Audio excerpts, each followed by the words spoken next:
Okay, good morning everybody. This creek is called Pepper Creek. It is fresh water. It is spring fed. Spring being pretty much right here by the dock and the early part of the front part of the building.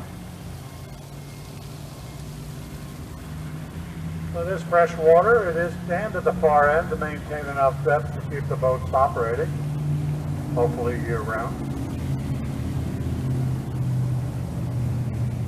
This waterway and everything you see along the way down here, if we see anything, will be wild. We do not stock or stage or do anything with the animals and reptiles that are in this waterway.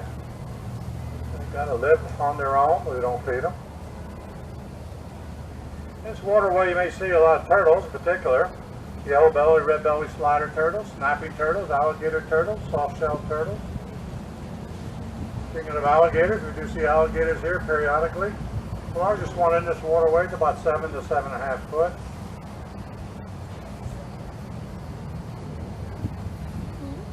And we also have our friends the snakes that are both in the water sometimes and also in the trees.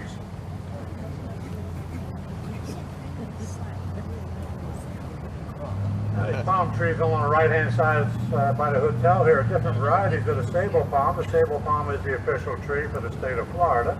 The up close ones are cabbage palms. They are edible. You will get them possibly in some salads. But since they are the state tree and the edible part is the center part of the tree, you must kill the tree to get that food parts from it. That is very illegal in the state of Florida. I said earlier, this creek is called Pepper Creek, and it has gotten its name from the Indians that were here prior to the white man.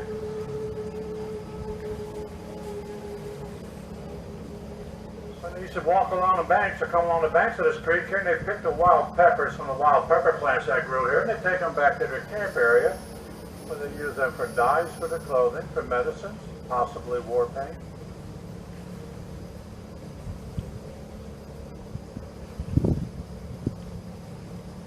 These plants are no longer here, but if they were, and you and I were to take a look at those plants, we would have called them holly bushes. Hey, but they were here first, they called them what they wish. Indians also had a name for this area. They called this area Homosassa. This is an Indian word which does mean, loosely translated, home of the peppers.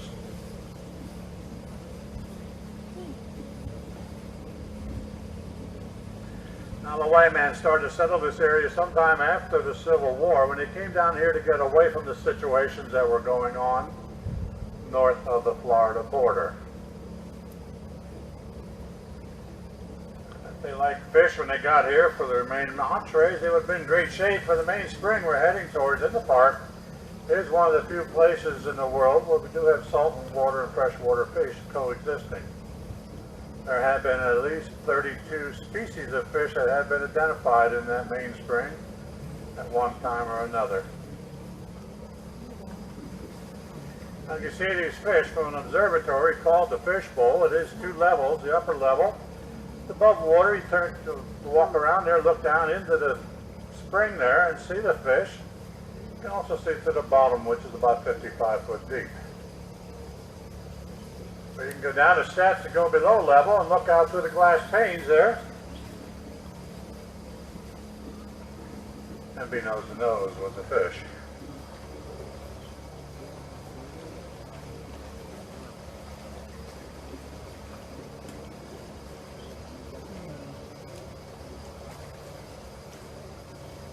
Now this property has been bought and sold a lot of times throughout the years. The first record we have tax-wise was 1937. This property did sell a whopping $150.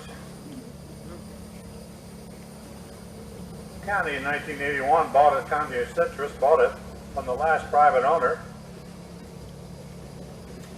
It was Canadian Pacific Railroad Company. They paid $3.8 million for the property.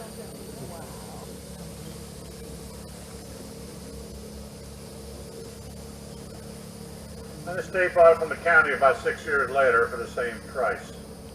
It is now obviously then a state park. You may want to know why, wonder why the increase in the price. There's a number of reasons for that. Probably the biggest was a gentleman from Chicago, Bruce Norris, bought this property back in 1963.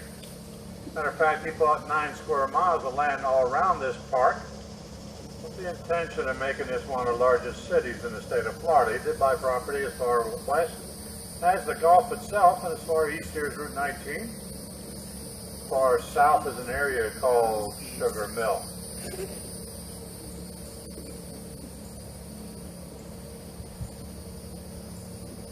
Now, he put a lot of money in this area, this park, trying to build this park up. He's the one that built the building that we left up there, the visitor center. He's built the building we're going to, the entrance to the park. He dredged this creek to the depth and width that it is. He introduced exotic animals into the park. He introduced boats into this waterway. And he partnered up with a buddy of his, Ivan Torres, who was a TV producer of shows back in the early 60s and 70s. Probably most noted, Sea Hunt with Lloyd Bridges. Also the TV series Flipper, which was filmed down in Miami. The Sea Hunt was all filmed at our sister park, Silver Springs, just northwest of here. Excuse me, northeast of here.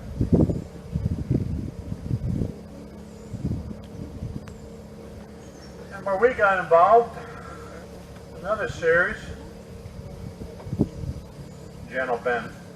Gentle Ben the bear was housed in this park. Trained here, along with a lot of other animals that I've been trained for TV spot shots.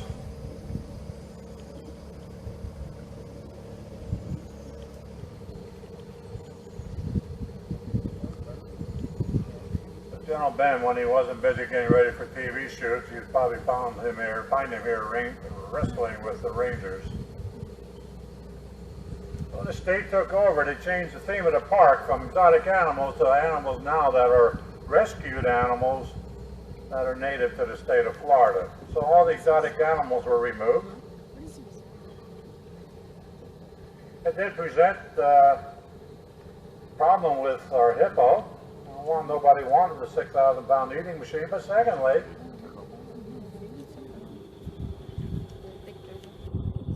the soft-shell turtle over there, you see him. On the left.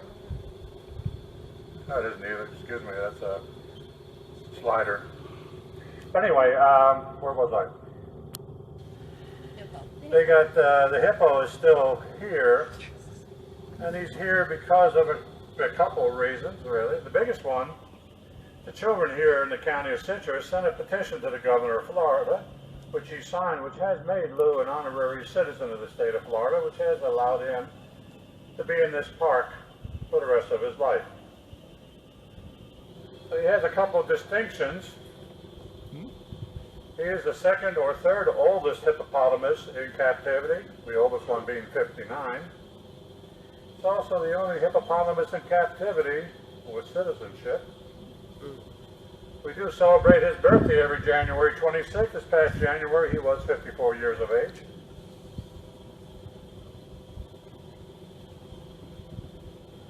And doing quite well. These green boxes you've been seeing along the left-hand side here are wood duck nesting boxes. There are about 14 of them along the way. Female flies into the hole in that box. She settles on in, lays her 10 to 12 eggs. About 28 days later, she'll go down the water. She'll sit there and she'll call back to those ducklings. They'll come out of the hole in that box like little ping pong balls, one at a time, falling down to the water, swimming away, never to go back. Now they are low in the food chain here, so maybe 2 out of a dozen may make it to maturity.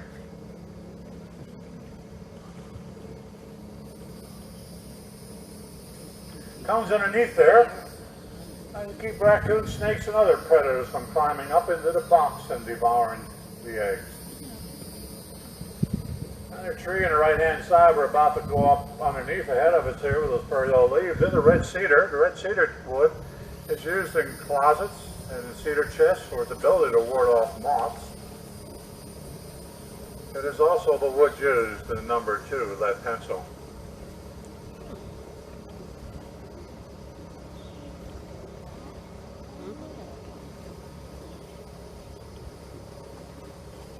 Now, around this bend up here on the right-hand side, you're going to see a hunk of concrete in there. It's been in here for God knows how many years.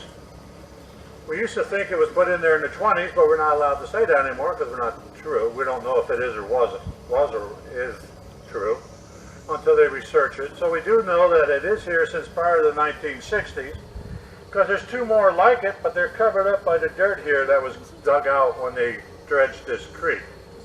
Now they wanted to put a water tower in here so they could develop this area.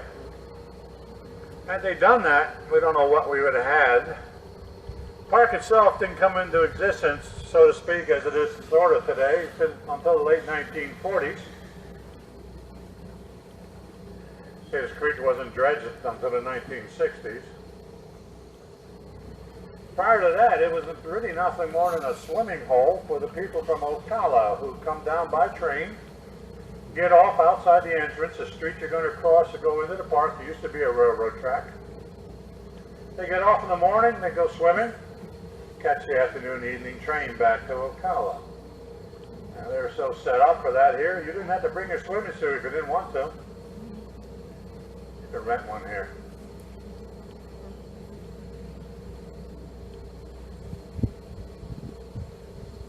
But taking that a one step further, providing they put that water tower in here, and the park really was not defined at that point, it would have been a beautiful place, or a nice place for the houses to be developed. Which means the park may never have come into existence. And we follow that line of thinking a little bit. If the park hadn't come into existence, we definitely wouldn't have this creek dredged the way it is. It would be an original state if it's here at all, and that was just basically big enough for Indian canoes to come up and down it.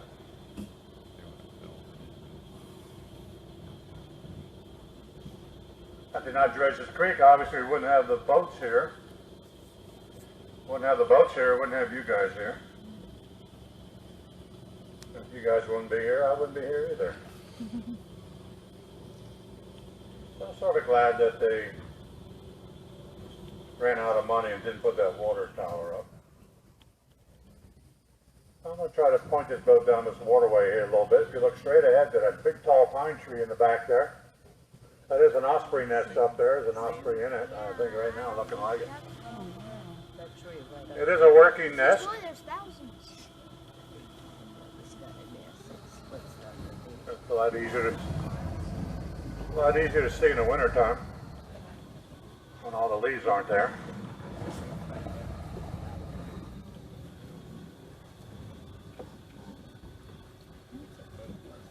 The nest has been up for at least 23 years.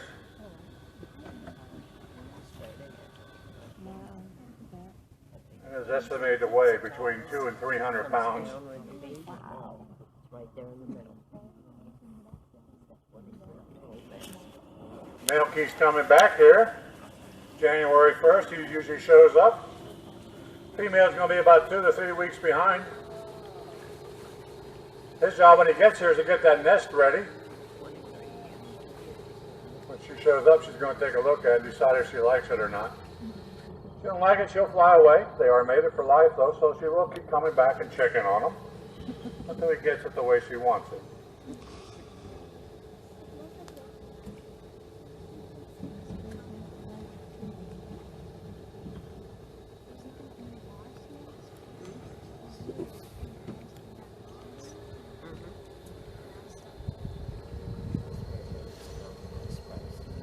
I say a large bird, they got a 5.5-foot wingspan, much like the bald eagle. Got the white head like the bald eagle, but they have a white body where the eagle does not.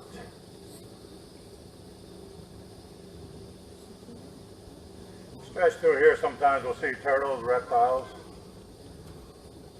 Usually a little bit later in the morning when they're out on that log there, sunning themselves more.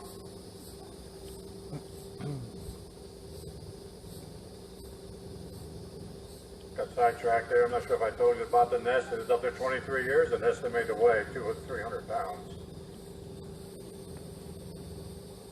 Anyways, going around the bend here, we start to see things that are common in this part of the country. It is called Spanish moss.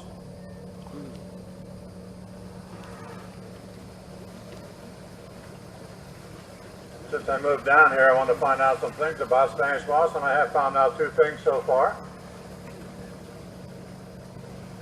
First thing is, it's not Spanish. The second thing is, it's not moss either. What it is a plant in the pineapple family, an airborne plant. It takes all the nutrients from the rainwater and from the air. It doesn't take anything from the tree. Earlier in 1900, it was a cash crop. It was used for stuffing and furniture. And Henry Ford bought it by the trainload because he used it for seat cushions in the Model T Fords.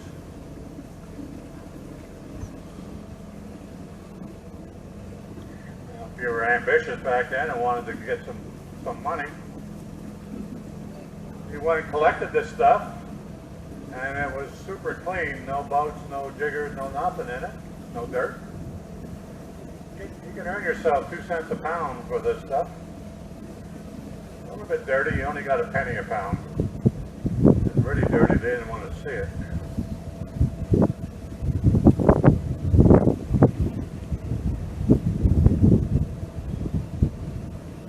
Now we're getting near the end of the run down here. A little bit about the park. Park itself opens at 9 o'clock every morning, closes promptly at 5:30 every afternoon. Boats run weather depending. First boat out in the morning is this boat, 9:30. The last boat back this afternoon, again weather depending, is 3:30. Tram will be running. That will be taking you back and forth. Pickup truck with a couple trailers behind it. That will run until the park closes at 5:30. Last tram will sit here and wait until the rangers have given them the all clear that everybody's out of the park before it goes back up for the final run. Takes about 20 minutes for the tram to make its loop up and back. It is not on a schedule. Our boats today, we got 2 boats. We are on a 30-minute schedule. There will be a boat leaving each end at every hour and half hour. On the hour and a half hour.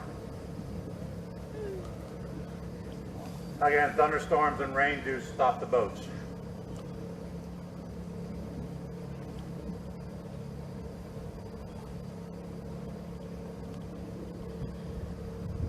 There are a couple of their shows yet today to be seen. You'll find them on your slip when you get in there. But synopsis, 10:30 this morning and 2:30 this afternoon is a wildlife encounter. And that's going to be back in the right-hand corner of the park, back near where the bear exhibit is. There's a pavilion. And they're going to be dealing with small mammals, small reptile, and they are talking about the new panther, young panther that we have. We're starting to leave out into the enclosure at some points. Waiting for it to grow up a little more.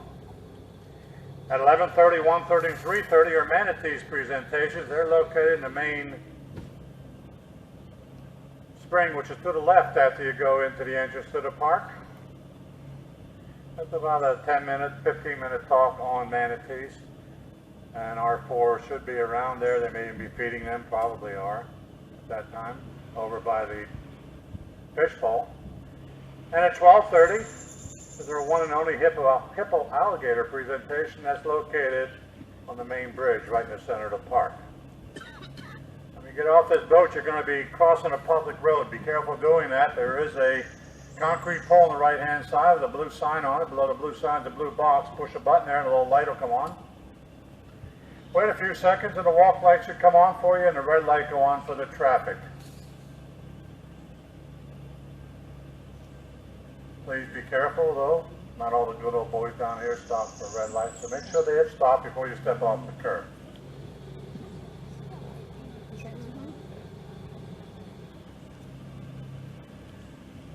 Also, you need to get your hands and arms back inside as I'm going into a blind slip here very shortly.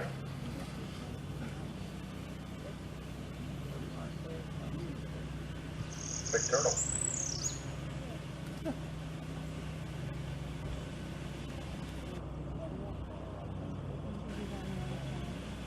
To remain seated till I get the boat tied up and the gangplank down. On behalf of the 28 paid employees that work in this park and the 300 of us volunteers that work here throughout the year, welcome to our park. Hope you enjoy yourself today. Hope the weather stays decent all day long. We want to thank you for the last 20 minutes or so you spent with me here on the boat. Have a great day. Do come back and see us again sometime. We can always use the money.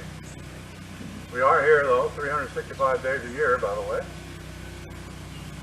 Except for leap years. Leap year, we happen to be here 366 days. So have a great day. Come back and see us again sometime. Thank you.